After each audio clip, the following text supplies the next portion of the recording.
It's 8 minutes after midnight. 8, my favorite number. I'm Seth, and this is my 8 cents. And with the opposite of yesterday, I can actually speak clear. I was really tired, so thank you for liking my video, and thank you for the feedback. Thank you. It means a lot to me.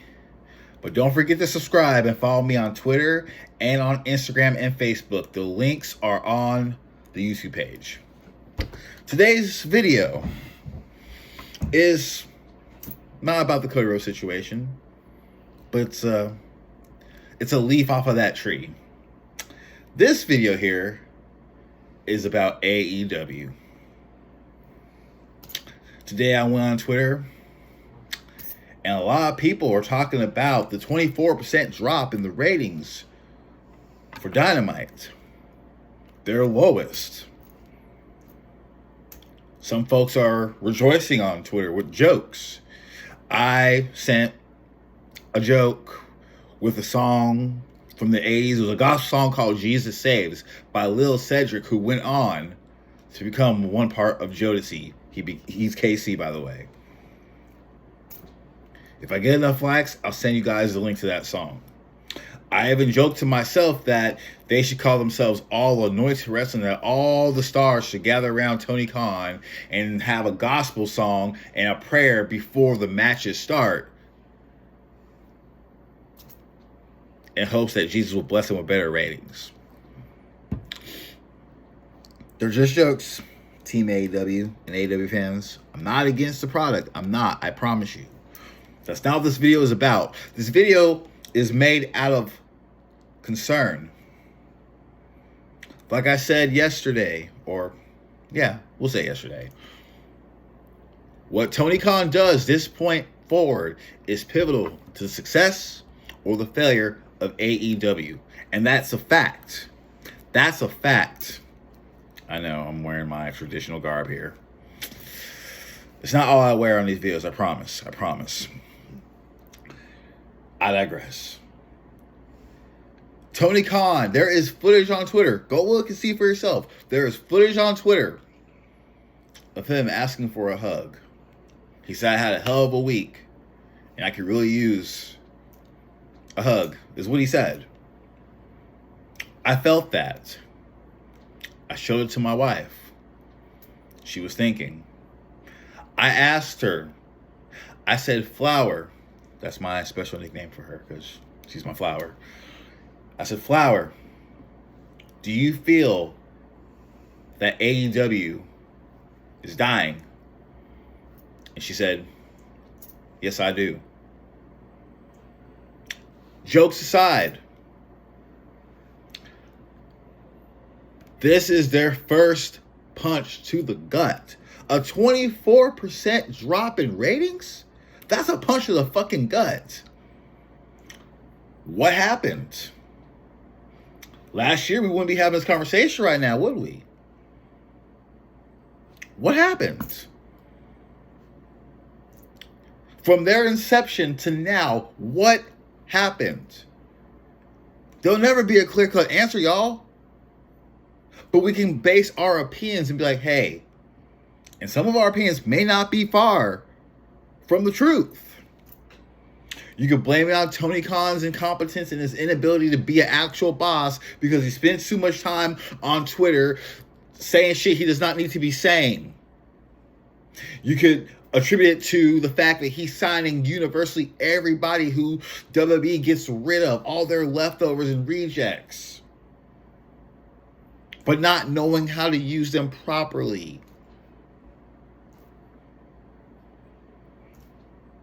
You could blame it on the fact that he's never ran a wrestling company before. And he doesn't have the right pieces in place to book properly. You could blame it on a lot of things. Could it be the oversaturation of the product with the creation of Rampage? Too much too soon? If you ask me, and forgive me for sounding like a broken record, it's because he fails to learn from history. There was a time he said he was not like Ted Turner because Eric Bischoff I think he may or may not have implied it. If I get it wrong, Mr. Bischoff, I'm sorry. But he said that he was not like Ted Turner. Ted Turner, when he turned Jim Crockett Promotions into WCW, he was a fan. He had no idea how to run that damn company. Every booker that he had fucked it up worse than it was before, with the exception of Eric Bischoff. Because every other booker had their own hidden agendas. They had their own heroes. They wanted to make themselves the center stone, the cornerstone, the head above everyone else. And look what happened. Or you had particular people who ran the company who didn't know what the fuck to do with it. And you see what happened with WCW? They were running at a deficit. And aside from the hot period they had with Eric Bischoff, they went the fuck down. They went the fuck down. Tony, you should watch some WCW programming. You should also pick up the rise and fall of WCW. I'm sure Peacock has it on there, and I know for a fact that you're rich enough to afford that. You should pick that up. And listen to the stories of all the people who were there for each chapter of World Championship Wrestling, and see how each star and each person who worked behind the scenes were affected by that.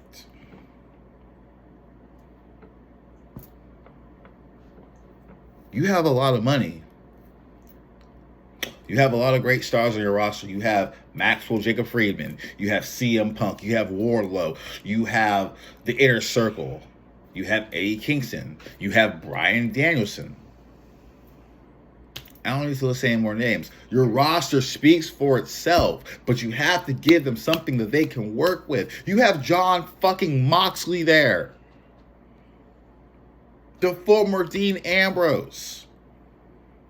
These stars are there because they want to be there. They don't want to go work up north for Vince. They felt creatively shackled up there.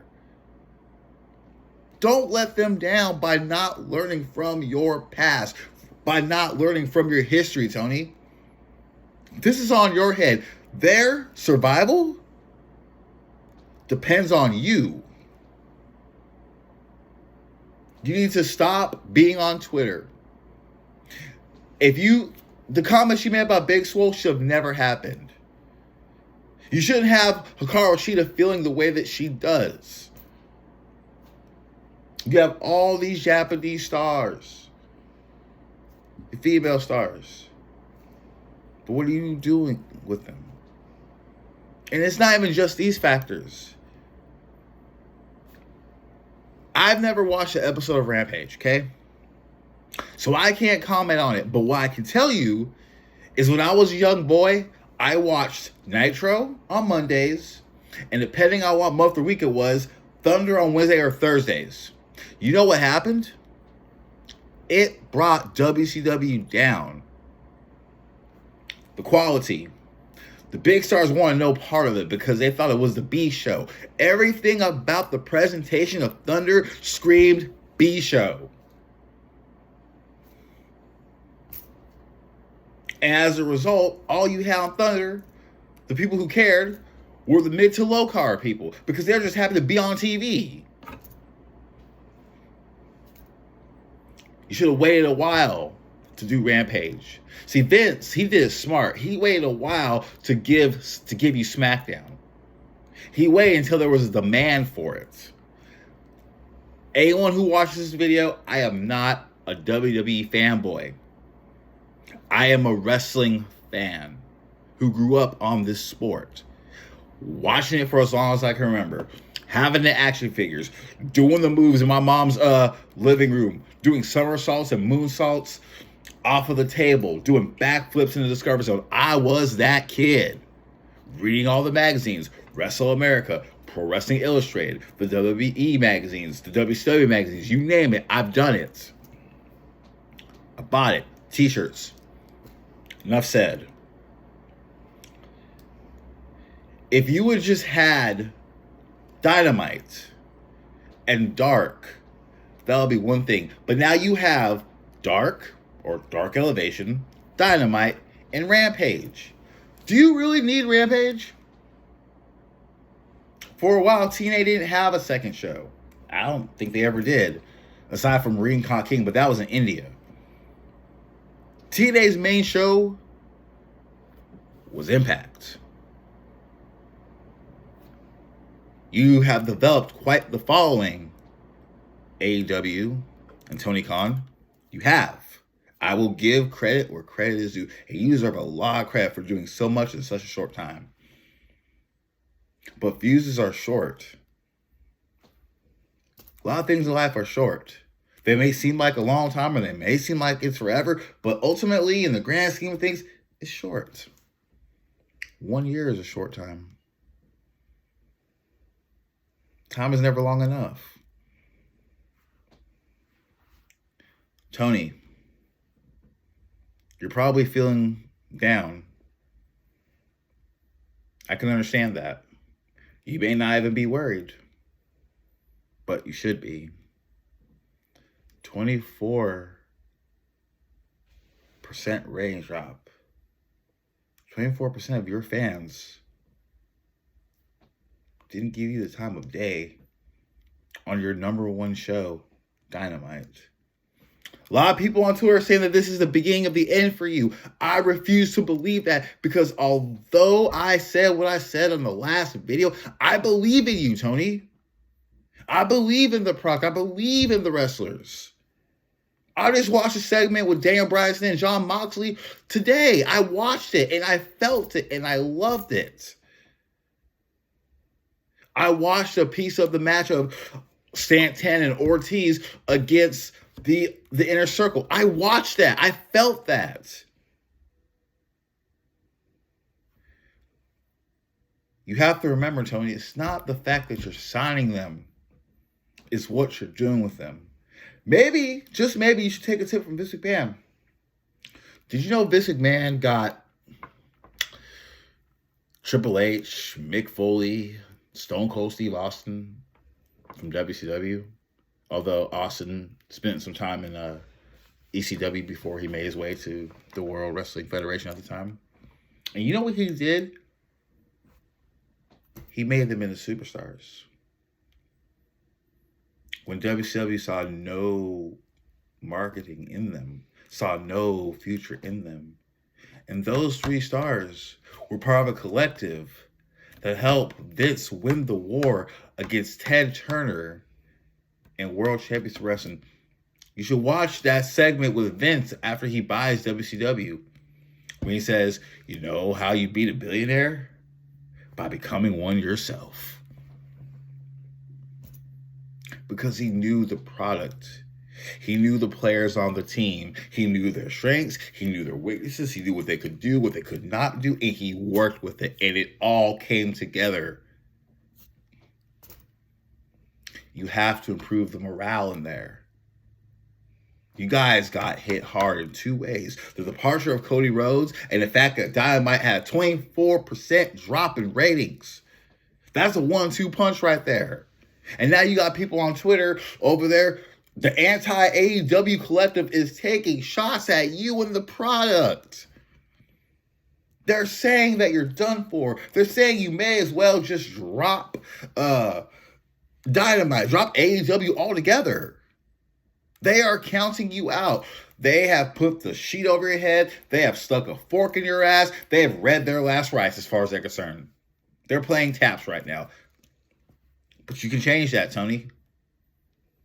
I told you in the last video how you could change that. Okay? All the titles you have don't mean shit. It don't. You got to keep your eye on the ball and not lose the ball. Leave WWE and Vince McMahon alone. Stop mentioning them. They're not worried about you. There's not one time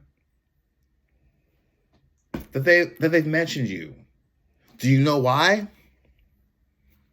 Because they don't consider you competition. Like Vince said, we don't consider AEW competition. It wasn't really a slight. And I'm not copying. Other people have said it, but this is me saying it. He basically said we're doing our own thing. We're not worried about the other people. And they're not worried about you. So if you feel that you're number one above WWE and Vince McMahon, well, as of, Dynamite, the 24% drop, people are they're gonna, contest that. But if you still feel this way, in spite of all that, then why are you acknowledging number 2 in your eyes? If you feel that you have the better product than they do, why are you giving them any attention? Why? Why? The hunter doesn't go after the hunter. It's the other way around. You might have to do some scaling back. You might have to do a little rehabilitation on your product to keep it alive. Something has got to give, Tony. Because the more you keep giving these 1-2 punches in the gut, you're going to fall the fuck over. You might not even pay any never mind to what the people on Twitter are saying. You may not pay never mind to what people on YouTube are saying or any other platform or social media. But I would. Because some of those people who are talking were once your fans. When you lose fans, it's hard to get them back. Ask Eric Bischoff. The finger poke up doing in WCW was one of the last straws. And their credibility was forever shot. And when you thought they couldn't go any lower, not only did they bring back the NWO that's been dead forever, they put the belt on fucking David Arquette. They were throwing everything at the wall to see what would work. And none of it did. You gotta stop relying on these stars for name, quality, and star quality and see what they can actually bring to the table, Tony. Here's what you should do. Start a dojo. We're up-and-coming people who, whether they're from the independent scene or they just are starting out, can have a place to train so you can make homegrown stars. Your first world champion wasn't a homegrown star. It was Chris Jericho. And there's nothing wrong with Chris Jericho. I like Chris Jericho. But really, your identity is in danger of being intertwined with the past of the WWE. But yet you're saying that you're better than them and that you're going to kick their asses and all that. It does not work, Tony. Again, for the sake of your company, the wrestlers, the fans, and yourself, you have to fix this. I will be waiting because pretty soon, my wife and I, we're getting TBS and TNT, and we will be watching Dynamite. So we will be watching. Don't disappoint us, Tony. We're counting on you. And so are your fans.